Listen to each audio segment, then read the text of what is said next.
This is how most people play the game of money. Sacrificing pawns, obsessing on the small moves. But real wealth, it's not about the pawns, it's about moving pieces that actually change the game. Because while most people spend their lives reacting, the wealthy are playing to win.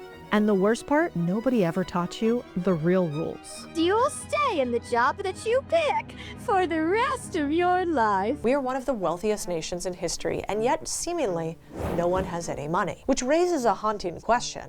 How can you make money and not lose? In 2016, a lottery winner named David Lee Edwards, who walked away with $27 million in winnings, was found living in a storage unit, penniless, battling addiction. He had gone from instant multimillionaire to broke in less than a decade. And he is not alone. Six-figure earners are living paycheck to paycheck. Celebrities file bankruptcy after careers worth hundreds of millions. People are financing their DoorDash orders. This is not just a story of bad luck, or greed, or poor judgment. It's about a system. A game of money that has rules most people were never told. Rules that quietly separate those who play to survive from those who play to win. And unless you learn the rules, you'll spend the rest of your life running harder and harder in a race you are never designed to finish. You see, schools and the systems are basically prisons. They keep kids locked up physically and mentally and prepare them for jobs that are basically prisons until they retire and go to a nursing home, their final prison. So in this video, let's pull away the blindfold. I'm definitely not in the rat race now, but I used to be. I worked in corporate jobs in cubicles with padded walls at Goldman and State Street. I had a job where I had to clock in and clock out every time I went to the bathroom at Vanguard. The bathroom. I refuse to go back there. It actually scares the hell out of me. But we're gonna expose why you were never taught the real game of money and how the system is structured and what you can do today to stop playing as a pawn on the board and start becoming the one making the rules. Part 1. Ooh, well, that was one hell of an intro, and she's right. I mean, a lot of that stuff is right. I'm curious to see what she has to say in her perspective on this. And let me just preface this, and I don't know Cody's chances, obviously, but there's nothing wrong with having a job. A job is a good thing, but and if you're happy, don't touch happy. I'm a firm believer in that. Some people have really cool jobs and they like them. Some people are miserable at their jobs and they hate them. So this isn't a w- w- it's not a one size fits all. Like you can still invest and do things you want to do and still work and have a good income, and that's okay. Nothing wrong with that. Having a job. But for everyone else who is out there and they want to pursue more, not saying they don't want to work for someone, but that's not their long term option. Then you always dream of something more, or you want something more. Maybe something here for you. I know that's what I want. Eventually I want something more. Right now I got to work for someone, which is fine. I'll do what I have to do so I can do that what I want to do later. That's how it works. Unless you are like a lottery winner and you don't want to be like the last guy. So I'm very curious to see what she has to say. But right now, that little intro got me excited. Don't forget to hit the like and subscribe button and share. 1. The illusion of the rat race. Most people's financial lives look like this. Go to school, get a job, earn wages, spend them on expenses, repeat. The cycle is so deeply ingrained that we don't even question it, but it's a treadmill. A rat race. Every raise is matched by a new expense. Every windfall canceled by a new debt. The faster you run, the more exhausted you get, and you never actually move forward. A survey found that 78% of American workers live paycheck to paycheck. But what is even more shocking? Even among people earning over $100,000 a year, 1 in 10 are still broke at the end of every month. The answer lies in what I call the consumption trap. This is what stops you from becoming rich. This is you. You earn money, you start motoring, but every time you get it, you spend it. So you're forever stuck in a cycle that never has an end. Ask 10 people to define money, and you'll hear some version of this. It's a medium of exchange. But that's not very useful. A better way to think of it is, money is stored value. You exchange money for something because you believe its value is equal to the dollars you gave up. But here's the problem. From an early age, we are conditioned to see money not as stored value, but as fuel for consumption. Good grades, good job, paycheck, expenses. Entire economies are built on this cycle. Advertisers fuel it, credit cards lubricate it, social media amplifies it. And it creates a culture where our worth is measured by what we consume. I think some people call that lifestyle creep too, was what it's called in the industry. And she's She's not wrong, but I'm just giving it to you on the way that I understand it and see it. um, I'm a fan of Coach Sanchez, but sometimes a lot of people will, and this isn't to say, you know, someone's dumb or something like that or can't comprehend, but I just find for myself, it's easier sometimes if you do it, cut it in bite-sized pieces so I can comprehend it. Um, and, you know, she's essentially saying lifestyle creep. Avoiding lifestyle creep is the best way to avoid, heartache. But let's continue.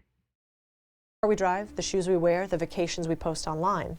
Dad, why do I have to go to school? So you can get a job, But why do I need a job? so you can earn money But why do I need money? to buy the stuff that TV makes us want. But why do I need to buy stuff? Because if you didn't buy stuff, everyone would be out of a job and no one would have any money. Wait, so I have to work for the rest of my life to pay for stuff that I don't want just so everyone else can suffer the same horrible fate as me? Consumption never creates wealth. At best, managing your consumption keeps you from falling apart. At worst, it chains you to debt, anxiety, and financial fragility. That's why high earners aren't even safe. 62% of people making over $300,000 a year still struggle with credit card debt, and why millennials now fear debt more than death itself. 66% of us say we're more scared of running out of money than dying. Because in the consumption trap, your entire financial life is defined by what goes out. And unless you break out of that paradigm, you'll never have anything left over to build with.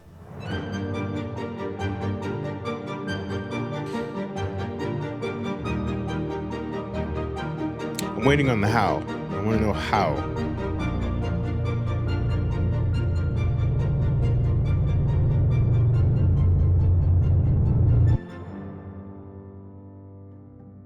Part 3, defense wins games, but not championships. Let me be clear. Mastering consumption, necessary. But remember, the master was once a beginner too. So you start like a snowball down the hill. You face your numbers, you journal expenses, you build a budget, you live below your means. Out of its total weekly income, Jack's family allows so much for food, household, clothing. Each part of their regular expenses is allowed for in the budget.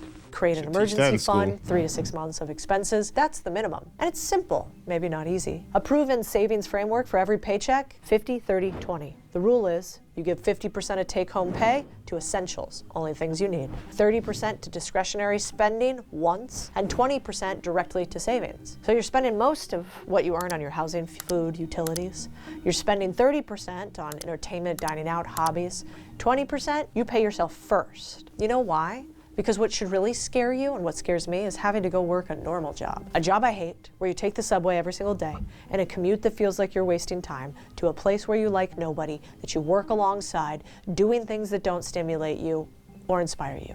For a bunch of people where the mission is not yours, I think that should scare you too. So this is financial defense. It keeps you in the game, but here's the paradox. Defense doesn't win championships. So yes, cutting Starbucks might save you $5 a day, but nobody builds generational wealth by skipping lattes. You can cut True. until you're blue in the face, and the best you'll achieve is being comfortably not broke. You know what keeps me up at night? That I wasn't made for this. Which brings us to the other side of the equation. Part 4, the power of production. When it comes to wealth, offense wins. If you think the life I'm chasing is crazy, one of freedom and possibility, I think the life most people accept is crazy, one of monotony and boredom. Warren Buffett didn't become one of the richest men alive by skipping lattes. Elon Musk didn't become a billionaire by She's cooking. She's preaching for sure. I'm hoping she can hurry up and get to the why or how, sorry, so we know how to do this. This all sounds great. Video production's great. I just want to know, how do we do that? So let's see.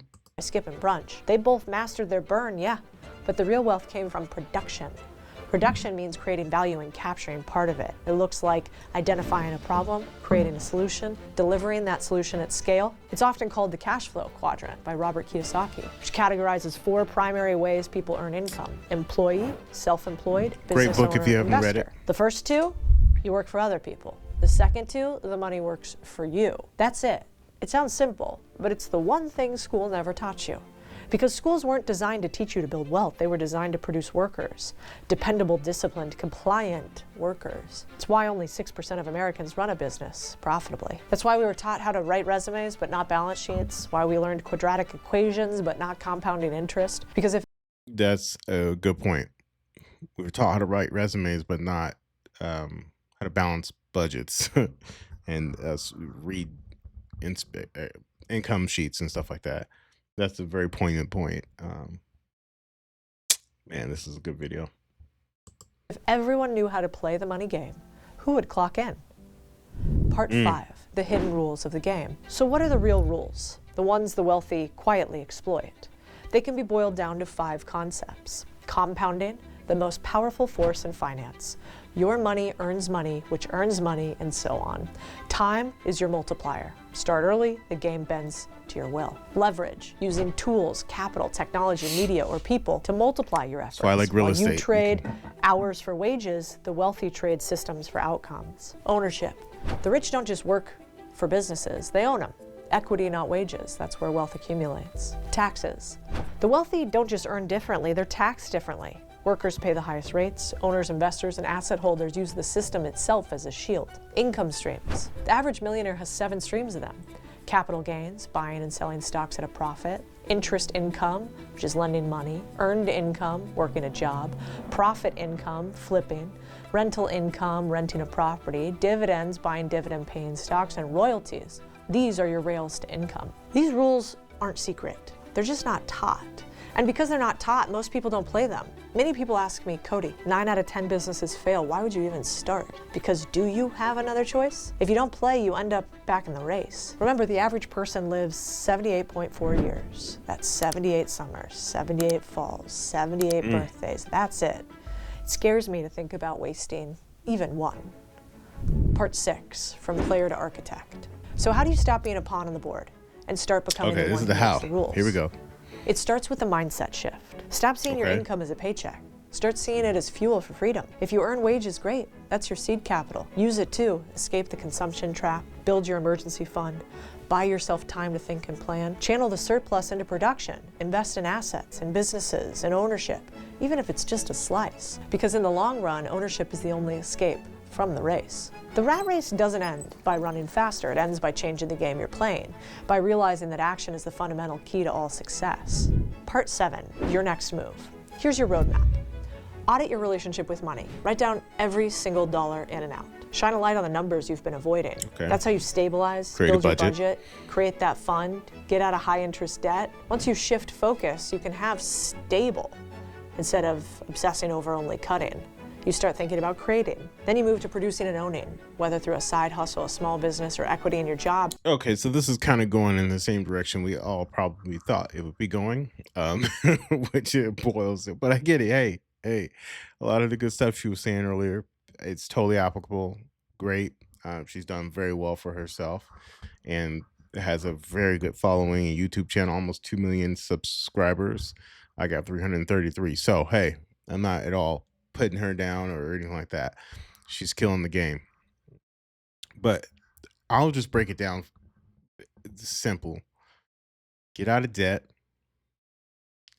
save an emergency fund, invest the difference. That's it. And you have 3 options, like I always say. Start a business. And when you start that business, don't just start some frivolous business. Start a thoughtful business. When going back to what she was saying, being thoughtful. 2, invest in stocks. Learn the stock market, invest in that. 3, real estate. That's it. Pick your lane you want to get in. Understand it. It's going to take you 10 years, and the first 5 years is going to suck, especially in real estate. I can tell you that right now. It's going to keep you up at night, and it's going to test you, and in ways that you never thought you'd be tested before. But that's the life we chose. I chose, and if you want to get wealthy, that's it. We make things too complicated and too hard on ourselves. So, that's a little bit of, I guess, Dave Ramsey's perspective. I just don't think you should save your way to a house. I think you should use some leverage and play that route to get there quicker. So anyway, let me know what your thoughts are. And again, I'm just a guy here on YouTube, so this isn't financial advice at all. But we're all just trying to figure it out. But for sure, the fundamentals does not change. They are what they are. We just have to accept it. Another gem too, I would say, is learning the tax code.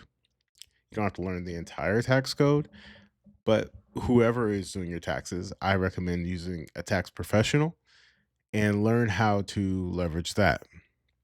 What do I mean by that? Ask them to educate you. You shouldn't anybody who you are working with, anyone a part of your team, your accountant, your whatever. And a lot of people say, "Oh, I'm not there yet. I don't need this. I don't need that." In my opinion, you shouldn't. Don't wait till the money till you get money to learn to get there. To have a team, in place, so when the money comes in, you know exactly how to disperse. So don't start networking now. Start asking questions now, and start the process now. Oftentimes, people think I have to get something to, you know, have these people. I'm not saying go. Most of us can't hire the top guys on uh, the Wall Street or whatever, Goldman Sachs, to actually run our funds. I'm not saying that, but you can go start an investment account at one of your local brokerage, Charles Schwab or in Fidelity or whatever, and just ask those guys to educate you. Or you, when you have your taxes done, I tend to find someone who specializes in taxes and go there and ask them. I stay away from the big box stores personally, and I find someone, just ask questions. Here's what I'm trying to do. Here's what I've set up. Then they will instruct you. Okay, here's how we need it. Here's how you want to do it. Don't do that. Don't do this. And that's how you learn how to play the game. Because I believe that is, in my opinion, one of the most underrated things out there. That I think it's got more people talk about it, but in terms of saving money, it's not getting taxed to oblivion. So, just my 2 cents. Please don't forget to like, comment, subscribe, and we'll catch you guys on the next one. All right, take care. Bye.